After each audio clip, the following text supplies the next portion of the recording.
오늘 본문 말씀은 마태복음 21장 43절입니다. 다 찾으신 줄 알고 제가 봉독하겠습니다. 그러므로 내가 너희에게 이르노니 하나님의 나라를 너희는 빼앗기고 그 나라의 열매 맺는 백성이 받으리라. 아멘. 한 곳을 더 보겠습니다. 요한계시록 14장 4절 말씀입니다. 요한계시록 14장 4절 말씀입니다. 이 사람들은 여자로 더불어 더럽히지 아니하고 정절이 있는 자라. 어린 양이 어디로 인도하든지 따라가는 자며 사랑 가운데서 구속함을 받아 처음 익은 열매로 하나님과 어린 양에게 속한 자들이니. 아멘. 은혜 받을 말씀은 열매 맺는 종입니다. 영원한 복음의 마지막 역사는 열매 맺는 것이 목적입니다. 열매는 될 일의 말씀으로 내용이 꽉꽉 채워져야만이 열매입니다. 열매에는 악의 열매가 있는가 하면 의의 열매가 있는데 우리는 악의 열매를 맺지 말고 의의 열매를 맺어야 되겠습니다. 우리가 의의 열매를 맺으려면 하나님이 하시는 역사 속에 있어야 합니다. 첫 번째로는 열매 맺게 하시는 역사입니다. 열매 맺게 하시는 역사의 작은 1번입니다. 요한계시록 10장 8절로 10절 말씀에 작은 책을 꿀같이 먹어야만이 열매를 맺게 하시는 것입니다. 먹는 방법은 아멘이고 먹는 이유는 우리가 요한계시록 2장 17절 말씀에 감췄던 만나를 자신의 영의 양식으로 먹어야 합니다. 또한 에스겔서 3장 1절로 3절 말씀에서도 배와 창자에 채우기 위해서 꿀같이 먹어야 한다고 말씀하시고 있습니다. 작은 두 번째는 히브리서 4장 16절 말씀과 같이 때를 따라 주시는 은혜로 충만케 하시는 것입니다. 요엘서 2장 23절 말씀에는 이른 비와 늦은 비로 내려주시는데 요엘 선지자는 성령을 비로 말씀하셨습니다. 은혜 시대는 이른 비로 내려주셔서 자라게 하시는가 하면 환난 시대는 늦은 비를 내려주셔서 열매 맺게 하시는 역사입니다. 미가서 5장 7절로 9절 말씀에도 이슬과 단비를 내려주시는 역사는 가을 추수기에 내려주시는 역사인데 이는 열매 맺게 하시는 역사이고 받은 자만이 알게 되는 것입니다. 작은 세 번째입니다. 열매 맺게 하시는 역사 작은 세 번째는 영광의 빛을 비추어 밝게 하신다. 이사야 60장 1절로 3절 말씀입니다. 영광의 빛을 비춰주시면 우리 영계가 항상 밝아지고 또한 말씀이 밝아지고 우리의 심령이 밝아짐으로 우리의 표정까지도 밝게 되는데 열매 맺은 사람은 표정까지 밝게 하심으로 열매를 맺게 하십니다. 특별히 요한계시록 10장 1절로 3절 말씀에 보면은 다른 천사 얘기가 나오는데 다른 천사의 얼굴이 해 같다고 말씀하셨습니다. 다른 천사라는 것은 하나님이 마지막 때 천사같이 쓰시는 종을 말하는 것입니다. 우리가 작은 책을 꿀같이 먹고 때를 따라 돕는 은혜를 받고 영광의 빛을 받게 됨으로 세 가지 역사를 갖추게 됨으로 열매 맺게 하시는 역사입니다. 요한계시록 14장 4절 말씀 다시 한번 보겠습니다. 같이 합독하겠습니다. 이 사람들은 여자로 더불어 더럽히지 아니하고 정절이 있는 자라. 어린 양이 어디로 인도하든지 따라가는 자며 사람 가운데서 구속을 받아 처음 익은 열매로 하나님과 어린 양에게 속한 자들이니. 아멘.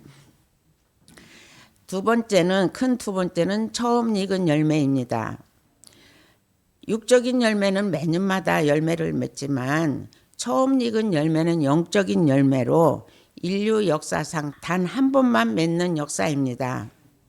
처음 익은 열매는 여기서 말씀에 보면은 이 사람들은 여자로 더불어 더럽히지 아니하고 정절 있는 자라. 어린 양이 어디로 인도하든지 따라가는 자며 사랑 가운데서 구속을 받아 처음 익은 열매로 하나님과 어린 양에게 속했다고 말씀하고 있습니다. 그러면은 열매란 무엇인가? 열매는 작은 일본어로 하나님의 입맞은 종 14만 4천을 말하는 것입니다. 요한계시록에서 14만 4천이라는 수가 3번이 나오는데 요한계시록 7장 4절 말씀이요, 요한계시록 14장 1절 말씀과 14장 3절 말씀입니다. 3번이 나오는데 요한계시록 14장 4절에서 이 사람들 하나님의 입맞은 종 14만 4천을 말하는 것이고, 14만 4천의 수는 하나님의 입맞은 종들의 수를 말하는 것입니다. 작은 두 번째는 고린도전서 15장 51절로 54절 말씀을 같이 합독하겠습니다. 보라 내가 너희에게 비밀을 말하노니 우리가 다 잠잘 것이 아니요 마지막 나팔의 순식간에 후련히 다 변화하리니 나팔 소리가 나매 죽은 자들이 썩지 아니할 것으로 살고 우리도 변화하리라. 이 썩을 것이 불갑을 썩지 아니함을 입고 이 죽을 것이 죽지 아니함을 입으리로다. 이 썩을 것이 썩지 아니함을 입고 이 죽을 것이 죽지 아니함을 입을 때에는 사망이 이김에 삼킨 바 되리라고 기록된 말씀이 응하리라. 아멘. 고린도전서 15장 51절로 54절 말씀에는 변화체가 된 종이다. 하나님의 처음 익은 열매는 변화체가 된 종입니다. 이사야 25장 5절로 6절 말씀에서는 이 산에서 골수에 기름진 것과 오래 저장한 맑은 포도주를 먹을 때 사망을 영원히 멸하여 주신다고 말씀하시고 있습니다. 우리가 변화체가 된 종은 사망이 영원히 멸하여진 종을 변화체라고 합니다. 우리는 선지서와 골수의 기름 요한계시록과 오래 저장한 맑은 포도주, 선지서의 말씀을 델일의 말씀으로 우리가 이 시대 영의 양식을 먹으면 이 말씀에 우리 심령 안에 들어와서 운동하고 역사하게 되면 우리가 변화체를 이룬다는 것입니다. 델일의 말씀을 먹었을 때는 중생체를 이루지만 우리가 선지서의 말씀과 요한계시록의 말씀 먹을 때 우리를 변화체를 만들어 주신다는 것이죠. 변화체가 되어야만이 우리가 들림 받을 수가 있고 주의 재림을 영접할 수 있는 것입니다. 변화체가 된 증거는 이사야 40장 29절로 31절 말씀에 하나님이 주시는 새 힘을 공급받을 때 피곤치 않고 곤비치 않고 지치지 않는 몸이 변화체가 된 증거입니다. 작은 세 번째입니다. 예수 그리스도의 형상을 이룬 종입니다. 예수 그리스도의 형상을 이룬 종이 처음 익은 열매입니다. 창세기 1장 26절로 28절에서는 하나님이 우리를 창조하실 때 하나님의 형상대로 모양대로 창조하셨다는 그 사람으로 돌아가는 것입니다. 선악과를 먹기 전의 사람, 타락하기 전의 사람, 또한 에덴 동산에서 쫓겨나기 전의 사람으로 돌아간다는 것이고, 갈라디아 4장 19절 말씀에는 너희 속에 예수 그리스도의 형상이 이루기까지 다시 너희를 위하여 수고하노니 이렇게 말씀하시고, 빌립보서 3장 21절 말씀에는 그가 만물이 자기에게 복종하실 수 있는 자의 역사로 우리의 낮은 몸을 자기의 영광의 몸의 형체와 같이 병케 하시리라고 말씀하셨습니다. 고린도전서 15장 44절로 49절 말씀에는 우리가 흙에 속한 자의 형상을 입은 것 같이 하늘에 속한 자의 형상을 입으리라고 말씀하셨습니다.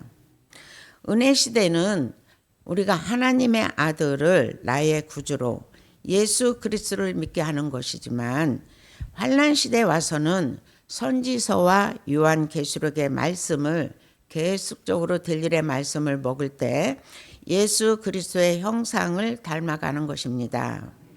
우리의 마음은 빌립보서 2장 5절 말씀과 같이 예수의 마음으로 닮아가야 되고, 성품은 갈라디아 4장 19절 말씀같이 신의 성품으로 변화되는 것입니다.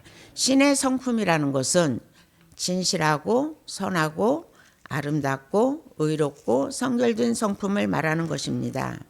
체질에 있어서는 고린도전서 15장 51절로 54절 말씀같이 변화체가 된 몸으로 예수님의 형상을 닮아가야 되고, 생활에 있어서는 디모데전서 4장 12절 말씀과 같이 주 안에서 믿는 자에게 본이 되는 생활인데, 특별히 우리가 말과 행실과 믿음과 사랑과 정절에 있어서 본이 되라고 말씀하고 있습니다. 고린도후서 2장 14절로 16절 말씀에는 그리스도의 향기 나는 삶을 말씀하시는 거고, 요한계시록 19장 6절로 8절 말씀에는 신부다운 삶을 이루는 것이 그리스도의 형상을 닮아가는 것입니다. 작은 네 번째입니다. 떨어지지 않고 남은 열매입니다. 이사야 17장 6절 말씀에는 감람나무를 흔들 때 가장 높은 가지 꼭대기에 실과 이상개가 남겠고, 무성한 나무 가지에 4-5개가 남은 것 같다고 하였습니다. 흔들어도 떨어지지 않는 열매가 있듯이 우리는 끝까지 남은 자의 열매가 되어야 하겠습니다. 아모스 9장 9절 말씀에도 내가 명령하여 이스라엘 족속을 만국 중에 체질하기를 곡식을 체질함과 같이 하려니와 알곡은 한 알갱이도 떨어지지 아니하리라고 말씀하셨습니다. 예수님이 베드로를 볼 때 사단이 밀가부를 타고 있는 것을 보시고 예수님이 베드로를 위하여 기도해 주셨습니다. 그러므로 인해서 베드로는 그 많은 사람들을 회개시키는 역사가 있었듯이, 우리도 사단이 우리를 떨어지게 흔들 때 우리는 자꾸만 될 일의 말씀으로 알곡이 되어서 끝까지 남은 자의 열매를 맺어야 되겠습니다. 결론입니다. 결론은 열매 맺는 종이 하나님의 나라를 유업으로 받는다. 아멘. 기도하겠습니다. 전능하시고 자비로우신 만군의 여호와여, 참으로 주님의 크신 은혜와 사랑을 진심으로 감사합니다. 우리가 참으로 하나님의 전능하신 역사 속에 열매 맺게 하시고 영원한 복음으로 마지막 때 맺혀지는 단 한 번의 역사로 처음 익은 열매를 맺어 하나님 앞에 온전히 드려지는 삶을 이뤄갈 수 있는 하나님 편의 사람들에 이르도록 우리 주님 함께하여 주실 줄 믿고 감사합니다. 그래서 참으로 주신 말씀대로 열매 맺는 종이 되어서 하나님의 나라를 유업으로 받아 하나님과 함께 그리스도의 나라에서 전년 동안을 그리스도로 더불어 평안을 누리는 복된 아버지의 삶이 이루어지는 역사 속에 거하게 하여 주시옵소서. 특별히 이 시간 아버지와 참으로 감사헌금 드린 손길이 있사오니 하나님 참으로 감사하는 내용보다 더 좋은 것으로, 또한 아버지 우리가 알지 못하여 구하지 못하는 것까지도 더하여 주셔서 하나님의 원대하신 뜻을 이뤄가는 데 참으로 합당하게 유익되게 쓰임받는 종의 역사 속에 거하도록 도와주시옵소서. 하늘의 하나님, 특별히 예루살렘 교회가 추구하는 기도 제목들이 많이 있사옵니다. 하나님 참으로 명령으로, 여호와의 명령으로 세우신 진리의 성읍과 성산을 통하여 하나님의 원대하신 뜻을 이루시려 하나님의 계획들을 낱낱이 공개하신 가운데 있사오니 이 모든 아버지의 계획들을 하나님의 전능하신 축복 속에 온전히 이루어가도록 도와주시옵소서. 특별히 하나님 사자 목사님이 여기간에 강건함으로 날마다 참으로 기름 부어 세우신 그 목적대로 하나님의 원대하신 뜻을 이루게 하시고, 여호와여 더욱더 예루살렘과 성산을 중심으로 해서 영원한 복음의 전국 통일을 주도적으로 이뤄낼 수 있는 귀한 아버지의 재단에 이르도록 도와주시옵소서. 모든 말씀 감사하며 예수님의 이름으로 기도드리옵나이다. 아멘.